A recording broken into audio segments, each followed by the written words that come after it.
warahmatullahi wabarakatuh. Salam sejahtera untuk kita semua. Izinkan saya untuk memperkenalkan diri kepada penonton dari video ini. Nama saya Fadli Naki.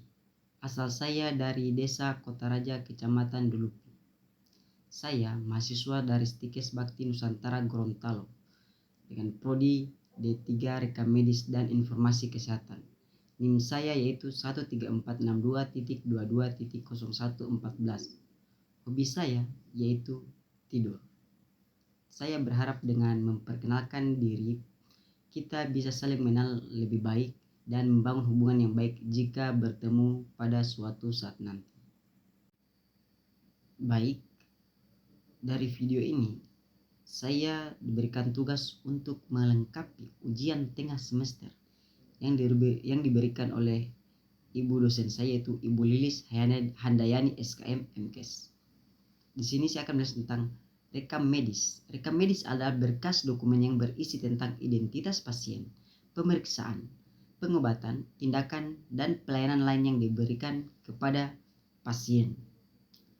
Rekam medis ini harus dibuat secara sistematis dan mencakup setiap bentuk perawatan yang diterima oleh pasien, serta informasi penting lainnya seperti riwayat kasus pasien, diagnosis, hasil temuan, hasil pengobatan, terapi, intervensi bedah, serta persetujuan yang diberikan. Rekam medis ini harus mencakup hampir semua hal yang penting untuk perawatan aktual dan masa depan pasien. Rekam medis ini dibuat oleh tenaga kesehatan yang merawat pasien itu sendiri atau tenaga kesehatan yang merawat pasien. Dan profesi yang mengolah data rekam medis disebut petugas rekam medis atau yang dikenal sebagai staf ahli informasi medis.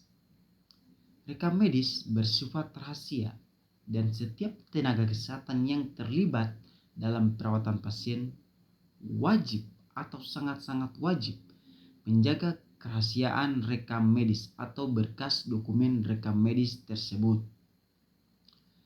Namun, informasi dalam rekam medis itu dapat dibuka, tetapi informasi dalam rekam medis dapat dibuka hanya dalam keadaan tertentu saja, seperti memenuhi permintaan aparatur penegak hukum atas perintah pengadilan sesuai dengan ketentuan yang tertuang dalam Peraturan Menteri Kesehatan atau Permenkes nomor 269 tahun 2008. Rekam medis memiliki banyak fungsi, antara lain yang pertama yaitu sebagai alat bukti. Rekam medis dapat digunakan sebagai alat bukti terkait adanya suatu kasus atau suatu dugaan. Yang kedua itu sebagai alat evaluasi. Rekam medis dapat digunakan sebagai alat evaluasi terhadap kualitas pelayanan kesehatan yang diberikan. Yang ketiga, sebagai alat pengambilan keputusan. Rekam medis dapat digunakan sebagai alat pengambilan keputusan terkait dengan perawatan pasien. Kemudian ada sebagai alat penelitian. Rekam medis ini berfungsi juga sebagai alat penelitian. Rekam medis dapat digunakan sebagai sumber data untuk penelitian. Kemudian ada rekam medis berfungsi sebagai alat pengendalian mutu. Sebagai alat pengendalian mutu yaitu rekam medis dapat digunakan sebagai alat pengendalian mutu terhadap pelayanan kesehatan yang diberikan. Kemudian rekam medis berfungsi sebagai alat informasi.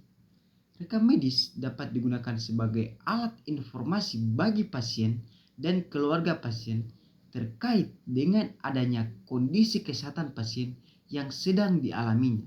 Tetapi kita harus ingat bahwa rekam medis ini bersifat sangat rahasia. Jadi yang dapat membuka dokumen rekam medis tersebut hanya keluarga pasien dan pasien itu sendiri.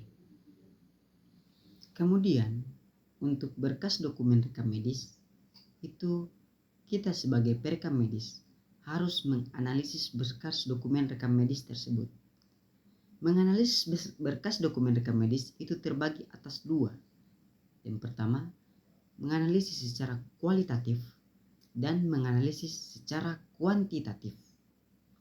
Saya ditugaskan atau saya mengambil analisis kuantitatif. Akan tetapi, agar penonton dapat mengetahui analisis kualitatif, saya akan menjelaskan analisis kualitatif terlebih dahulu. Dan kemudian saya akan melanjutkan analisis, apa sih itu analisis kuantitatif. Untuk analisis kualitatif, saya mohon maaf sebelumnya, saya akan menjelaskan hanya beberapa bagian, atau analisis kualitatif tidak akan saya jelaskan semuanya secara detail dan lengkap. Tetapi penonton jangan kecewa, karena saya akan menjelaskan secara lengkap dan akan berikan beberapa contoh tentang analisis kuantitatif. Jadi, kita akan menjelaskan analisis, atau saya akan menjelaskan apa sih itu analisis kualitatif. Analisis kualitatif rekam medis adalah suatu review yang ditujukan terhadap dokumen rekam medis untuk mengidentifikasi tentang ketidaklengkapan dalam pengisian dokumen rekam medis. Analisis kualitatif memerlukan pengetahuan tentang terminologi medis, anatomi, dan fisiologi, kemudian dasar-dasar ilmu penyakit, serta isi catatan medis. Analisis kualitatif ini memiliki sebuah tujuan. Jadi, tujuan dari analisis kualitatif adalah agar rekam medis atau berkas dokumen rekam medis lengkap dan dapat digunakan bagi referensi pelayanan kesehatan. Kemudian melindungi minat hukum sesuai dengan peraturan yang ada. Kemudian menunjang informasi untuk aktivitas penjamin mutu quality asuransi. Kemudian membantu penetapan diagnosis dan prosedur pengkodian penyakit. Kemudian ada juga bagi riset medis, studi administrasi dan penggantian biaya perawatan, serta sebagai alat pengendalian mutu dan alat informasi bagi pasien dan keluarga pasien terkait dengan kondisi kesehatan pasien. Analisis kualitatif ini memiliki beberapa komponen. Komponen analisis kualitatif terdiri dari analisis kualitatif administratif dan analisis kualitatif medis. Pertama, komponen analisis kualitatif administratif. Yang pertama meliputi review kelengkapan dan kekonsistenan diagnosa. Kemudian sebagai review atau komponen yang kedua yaitu review kekonsistenan pencatatan diagnosa. Kemudian ada review pencatatan hal yang dapat atau pencatatan hal yang dilakukan saat perawatan dan pengobatan. Kemudian ada review adanya informed consent yang seharusnya ada. Kemudian sebagai review cara atau praktek pencatatan. Dan juga sebagai review hal-hal yang berpotensi menyebabkan ganti rugi. Sedangkan komponen dari analisis kualitatif medis meliputi review kelengkapan dan keakuratan catatan medis, kemudian review kekonsistenan catatan medis, kemudian juga sebagai review pencatatan tindakan medis, dan juga sebagai review pencatatan hasil pemeriksaan, dan yang terakhir review pencatatan rencana tindakan selanjutnya atau tindakan yang akan diberikan selanjutnya. Analisis kualitatif dokumen rekam medis dapat dilakukan dengan menggunakan metode deskriptif kualitatif dengan teknik pengumpulan data observasi dan wawancara. Hasil dari analisis kualitatif dokumen rekam medis itu dapat digunakan untuk mengevaluasi mutu pelayanan kesehatan. Kemudian dapat digunakan untuk meningkatkan kualitas rekam medis dan dapat digunakan untuk memperbaiki proses pengisian dokumen dari berkas rekam medis tersebut. Jadi saatnya kita masuk di analisis kuantitatif. Analisis kuantitatif dokumen rekam medis adalah suatu review atau telaah bagian tertentu dari isi rekam medis dengan tujuan untuk menemukan kekurangan khusus dari isi rekam medis yang berkaitan dengan pendokumentasian rekam medis. Analisis kuantitatif terdiri dari beberapa komponen atau terdiri dari 4 komponen. Komponen pertama yaitu review identifikasi. Komponen kedua, review laporan yang penting.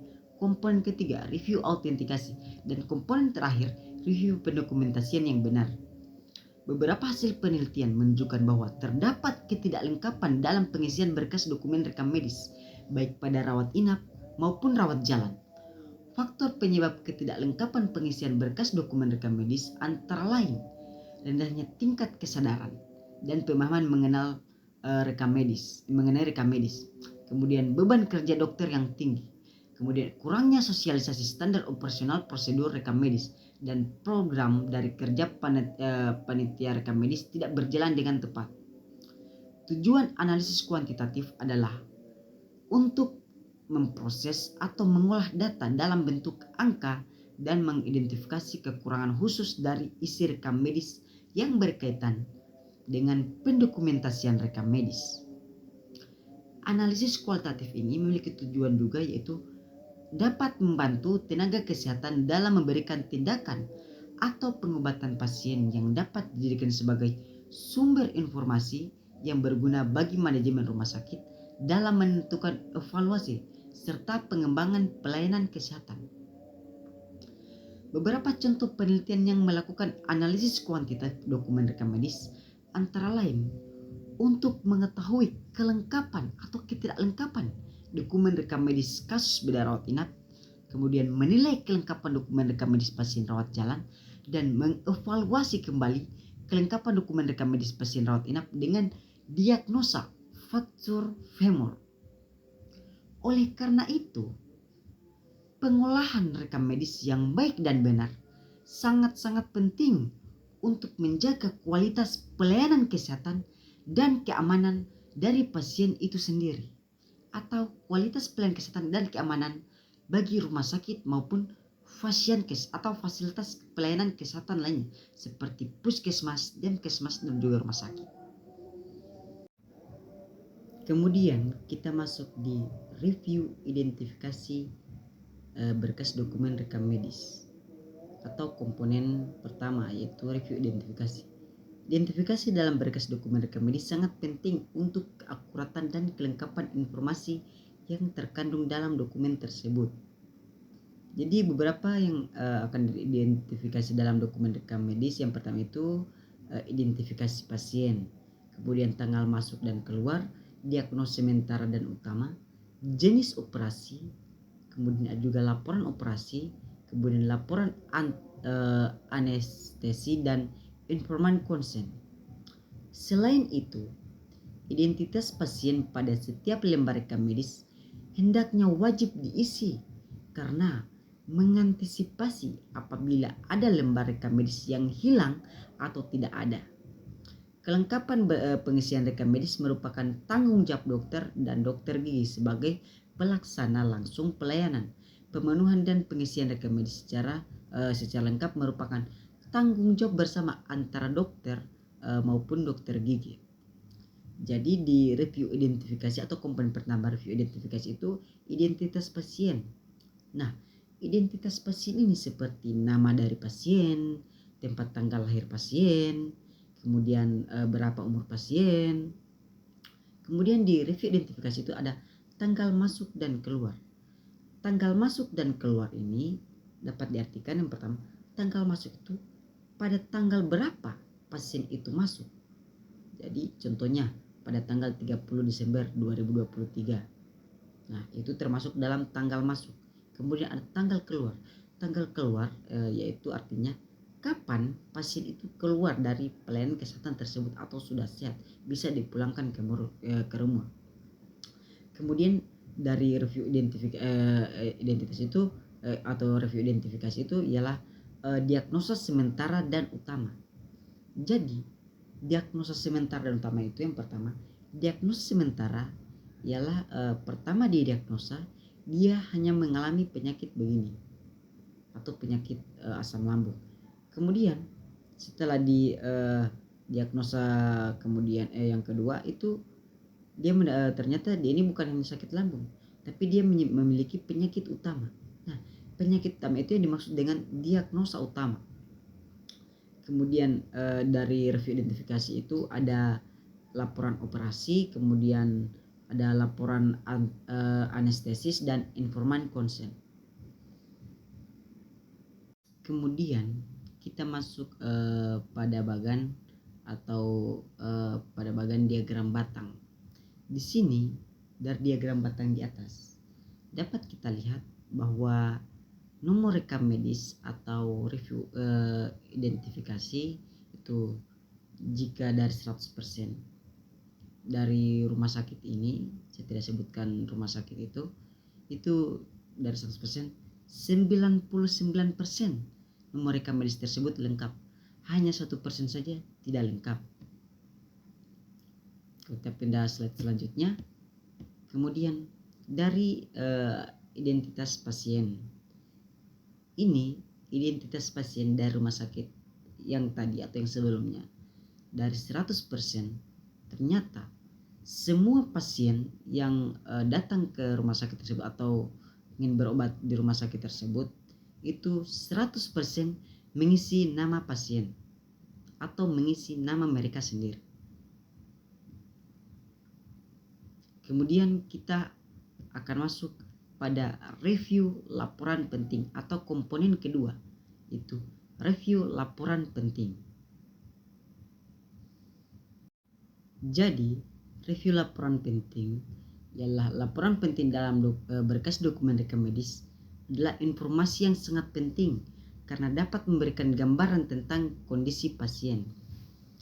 Dalam review laporan penting tidak berbeda jauh dengan komponen pertama.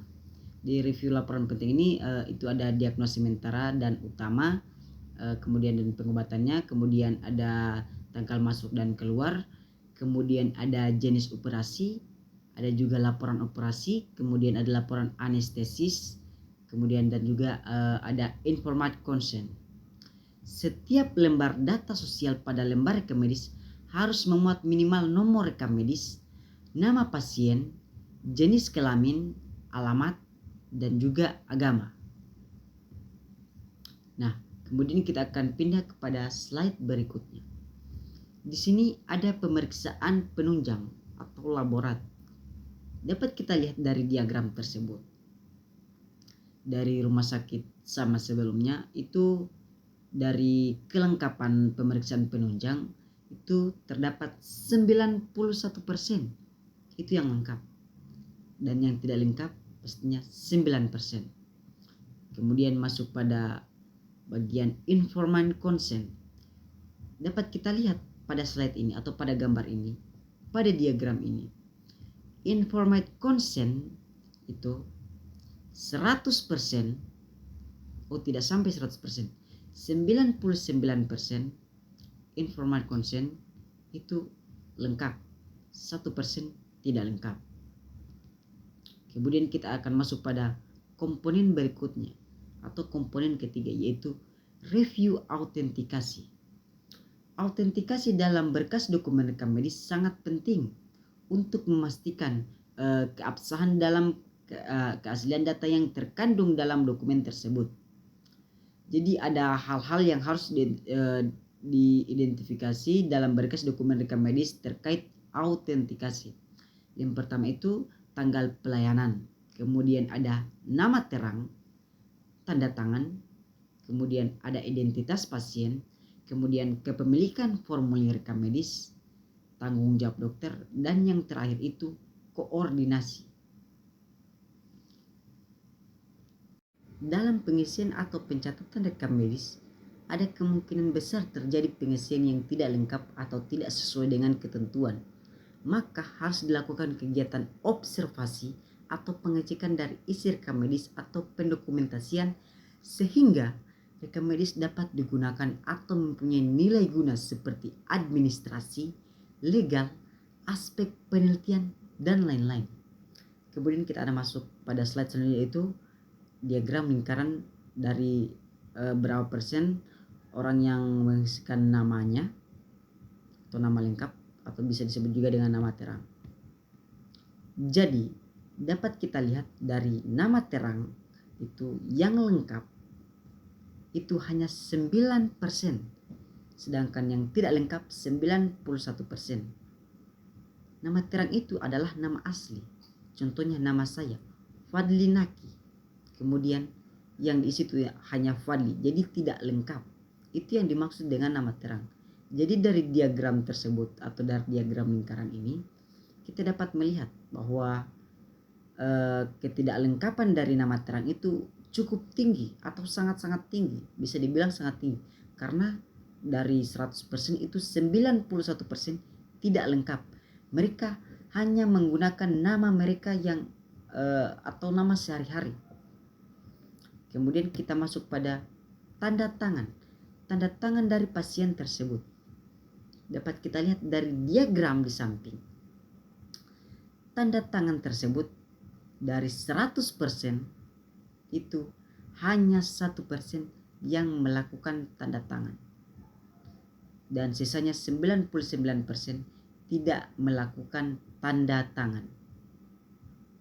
Jadi dapat dibilang atau dapat dikatakan review autentikasi ini itu nama terang dan tanda tangan itu alangkah baiknya kita jika mau berobat atau mau pergi ke rumah sakit, kita itu harus mengisi dokumen tersebut itu dengan nama terang kita atau nama asli kita.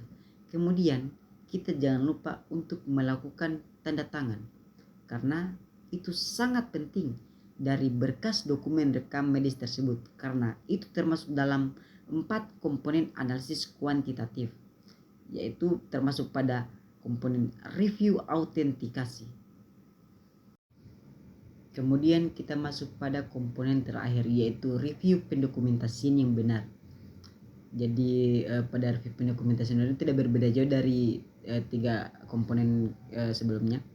Jadi pendokumentasian benar dalam berkas dokumen rekam medis sangat penting untuk memastikan keakuratan dan keaslian data yang terdapat dalam dokumen tersebut. Beberapa hal yang harus diperhatikan dalam pendokumentasian yang benar, itu tanggal pelayanan, nama terang, tanda tangan, identitas pasien, kelengkapan pengisian, dan juga koordinasi. Dalam pengisian atau pencatatan rekam medis harus dilakukan kegiatan refleksi atau pengecekan dari isi rekam medis atau pendokumentasian, sehingga rekam medis dapat digunakan atau mempunyai nilai guna seperti administrasi legal, aspek penelitian, dan juga yang lain-lain. Kemudian di sini kita akan masuk seperti sebelumnya pada bagan diagram lingkaran juga diagram batang. Jadi pada diagram lingkaran itu yang dimaksud di sini keterbacaan itu dapat dibaca itu dari bagian dari nama terang atau tanda tangan maupun yang lainnya itu dapat dibaca hanya 79%, sedangkan yang tidak dapat dibaca atau tidak lengkap sulit dibaca itu 21%. Kemudian kita masuk dari pembenaran kesalahan. Pembenaran kesalahan itu dapat dilihat di sini itu tidak ada pembenaran kesalahan. Contohnya dia tulis nama itu tidak ada pembenaran. Karena dapat dilihat dari diagram ini itu dari 100% tidak dilakukan pembenaran kesalahan. Kemudian itulah hasil dari video saya. Jadi kesimpulan dari materi ini, ketidaklengkapan dalam berkas rekam medis dapat berdampak negatif pada perawatan pasien, mengganggu proses diagnosis, pengobatan, dan pemantauan kondisi medis. Kemudian, ketidaklengkapan berkas rekam medis dapat terjadi pada berbagai jenis dokumen rekam medis, baik rawat inap maupun rawat jalan. Beberapa faktor penyebabnya antara lain yaitu waktu yang kurang dari cukup untuk pengisian dokumen, kemudian belum adanya standar atau SOP. Kemudian baiklah, itulah video akhir dari saya. Itulah kesimpulan terakhir dari video ini. Mohon maaf jika masih banyak salah kata atau salah pengucapan. Jika teman-teman atau penonton suka dengan video ini, jangan lupa memberikan like. Dan jika ibu dosen suka dengan video ini, saya harap dapat memberikan nilai yang baik kepada ibu dosen, lebih tepatnya Ibu Lilis Handayani SKM MKes. Lebih dan kurangnya tolong dimaafkan. Jika ada rasa sayang, tolong diungkapkan. Wabillahi taufiq wal hidayah. Wassalamualaikum warahmatullahi wabarakatuh.